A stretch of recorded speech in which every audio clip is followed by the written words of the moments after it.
Hello বন্ধুরা, তো সবাইকে জানাই শুভ দুপুর, সুস্বাগতম অলসো। তো গাইস, আমাকে একজন কমেন্ট করেছে যে কি কমেন্ট করেছে? তুমি তো জানো না, আমাকে একজন কমেন্ট করেছে তো তোমার অনেক ডিমান্ড, তোমাকে নিয়ে সংসার করা যাবে না। তুমি রিপ্লাই কি দিয়েছো তাহলে? তার উত্তরে আমি রিপ্লাই দিয়েছি যে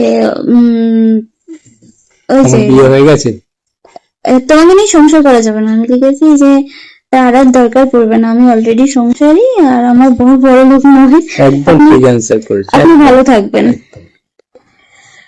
ঠিক আছে? তো একদম ঠিক অ্যানসার। আমি জানি না কেন এখন বলে না, কিন্তু বিয়ে হয়ে গেছে আমার শুরু থেকে। আমার স্কুল কলেজ লাইফে সবার আমাকে দেখে এটাই মনে হয় তুমি শুধু ম্যাগি বানাতে পারো। আমি শুধু ম্যাগি বানাতে পারি। হ্যাঁ, আগে শুধু আমি ম্যাগি বানাতে পারতাম, কিন্তু তার মানে তো এই নয় যে কোনো মেয়েকে তার এখন কত টেস্টি রান্না করো সেটা বলো। আমি যে খাই কালকে এঁচড়ের চিংড়ি। কোনো মেয়েকে দেখে তার সম্পর্কে আমি আগে থেকেই, কোনো মেয়ে বা ছেলে যেই হোক, তাকে দেখেই আমি আগে থেকে তার সম্পর্কে আজে বাজে সব ধারণা করে নেবো। তুমি নিজেকে নিয়ে ধারণা করো কেন? অন্য লোককে নিয়ে ধারণা করাই বা কেন? এগুলো হচ্ছে বিকৃত মস্তিষ্কের লোকেরা। আমি বুঝি না অন্য লোককে নিয়ে ধারণা করাই বা কেন। নিজে দেখো নিজের কি খারাপ হচ্ছে, কোনটা করলে ভালো হবে, কোনটা করলে আমি বেশি ইনকাম করব, কোনটা করলে আমি কোনো ভালো মেয়ে পাবো।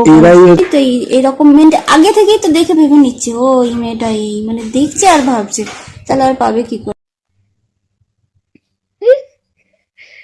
তো এটাই হচ্ছে কথা। দেখো, আমি কোনো মানুষকে দেখে জাজ করি না। ভিডিও যদি কারো দেখতেও হয়, সেটা নিজের দরকারে দেখি যে আমি কিছু জানবো, আমি নিজের লাইফে কাজে লাগাতে পারবো, তবে দেখি। আদারওয়াইজ কোনো মানুষকে দেখে আমি জাজ করি না, যদিও চোখের সামনে চলে আসে, কারণ আমার মস্তিষ্কে এটাই আসে, নিশ্চয়ই কোনো প্রবলেম, নিশ্চয়ই তারা কোনো খারাপ এতে আছে, তাই জন্যই না করছে। সোশ্যাল মিডিয়া দিয়েছে, মানে সরকার কি, সরকার থেকে না, সোশ্যাল মিডিয়া আছে এখন মানুষ, কারণ এখানে তো কাজ বাজ নেই, তো সোশ্যাল মিডিয়া থেকে একটু ইনকাম করতে পারছে, তাই কারোর সম্পর্কে আমি খারাপ ভাবি না। আর দেখে খারাপ ভাবা সেটা তো মাথাতেই আসে না, যে যা ইচ্ছে করুক না ভাই, আমার কি দরকার? যার যেটা ইচ্ছে সে সেটা করবে।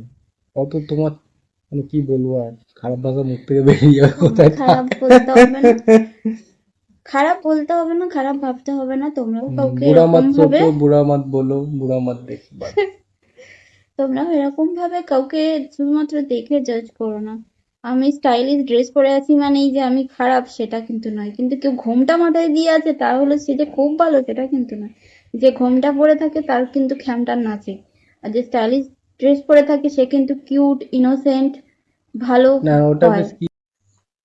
তো এটাই বন্ধুরা, আমার বরকে জিজ্ঞেস করো ওর কাছে আমি কোনো ডিমান্ড করি কিনা, বলো।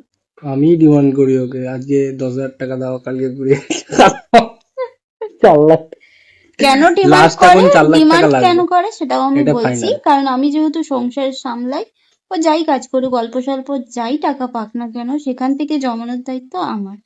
তো ও জানে যে আমি ঠিক রাখবোই সংসার, তো জানে যে সংসারের যাবতীয় এ করে আমি একটু হলেও রাখি, জমিয়ে রাখি, ঠিক আছে? আমি নিজের জন্য না, নিজের জন্য খরচা কিন্তু আমি নিজে নিজে করি, ঠিক আছে? ওটার জন্য আমি ওর থেকে কিছু চাই না। হ্যাঁ, সত্যি দেয় না, খুব রেয়ারলি দেয়। আমি হয়তো কখনো শ্যাম্পুটা কিনে দিলাম, সামান্য, এটা খুবই সামান্য। শ্যাম্পুটা যেমন আমার লাগে, একটা ভালো শ্যাম্পু আমি ইউজ করি। সমস্ত কিছুরই দায়িত্ব নেয়, সমস্ত কিছু কিনে দেয়, সেরকম মানে মানে ও এখনো অব্দি করতে পারছে না সেরকম নয়। ওকে, চলো টাটা, বাই বাই। আর আমাদেরকে অনেক সাপোর্ট করো গাইস। ভিডিওটা ভালো লাগলে লাইক, কমেন্ট এন্ড শেয়ার করে দিও, আর চ্যানেলটাকে আমাদের অবশ্যই সাবস্ক্রাইব করে দিও। টাটা।